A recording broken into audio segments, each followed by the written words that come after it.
हर साल कई तूफान आते हैं। इसमें कई कमजोर होते हैं जबकि कुछ काफी ज्यादा खतरनाक होते हैं। अब इस बीच भारत के कई इलाकों पर चक्रवाती तूफान बिपरजॉय का खतरा मंडरा रहा है। इस तूफान ने खतरनाक रूप धारण कर लिया है और इसका असर भी नजर आने लगा है।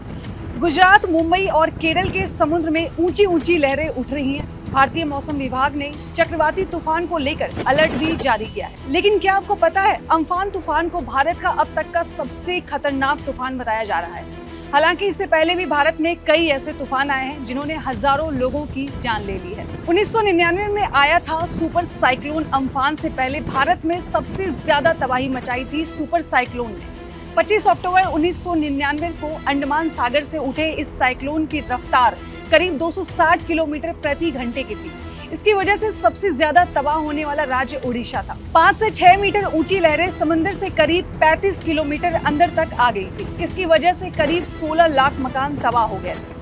सरकारी आंकड़ों के मुताबिक 9,887 लोग तूफान की वजह से मारे गए। हालांकि अनऑफिशियल फिगर्स कहते हैं कि तूफान की वजह से करीब 30,000 लोगों की जान भी गई थी। 2019 में आया था फानी तूफान। फानी तूफान ने भी सबसे ज्यादा तबाही उड़ीसा में ही मचाई थी। इसकी वजह से 72 लोगों की मौत हुई थी, जिसमें से 60 से ज्यादा मौतें अकेले उड़ीसा में हुई थी। ये तूफान भी 1999 के सुपर साइक्लोन की ही तरह खतरनाक था।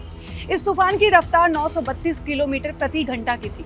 26 अप्रैल से शुरू हुए इस तूफान ने 4 मई तक भारत में तबाही मचाई थी। इसकी वजह से समंदर के किनारे रहने वाले लाखों लोगों को विस्थापित करना पड़ा था और करोड़ों रुपए का नुकसान उड़ीसा को उठाना पड़ा था।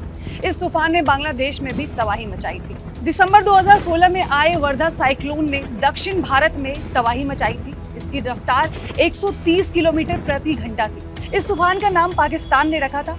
थाईलैंड में आई बाढ़ की वजह से ये तूफान आया था। भारत में इस तूफान की वजह से 18 लोगों की मौत हुई थी, हजारों फसल बर्बाद हुए थे और लाखों पेड़ तबाह हो गए थे। इस तूफान की वजह से सबसे ज्यादा तबाही चेन्नई और अंडमान निकोबार में हुई थी। चेन्नई में कई दिनों तक एयरपोर्ट भी बंद रहे थे। अक्टूबर 2014 में आए हुदहुद तूफान ने भी भारत में भयंकर तबाही मचाई थी। इस तूफान की शुरुआत 6 अक्टूबर को अंडमान सागर से हुई थी। 185 किलोमीटर प्रति घंटे की रफ्तार वाले इस तूफान ने आंध्र प्रदेश में विशाखापट्टनम और उड़ीसा को तबाह कर दिया था।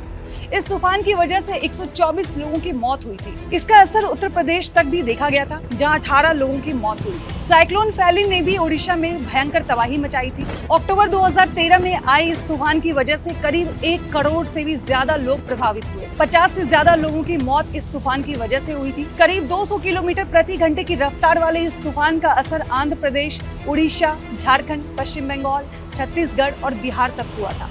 लेकिन सबसे ज्यादा तबाही उड़ीसा की ही हुई थी। इसकी वजह से करीब 12 लाख लोगों को विस्थापित होना पड़ा था।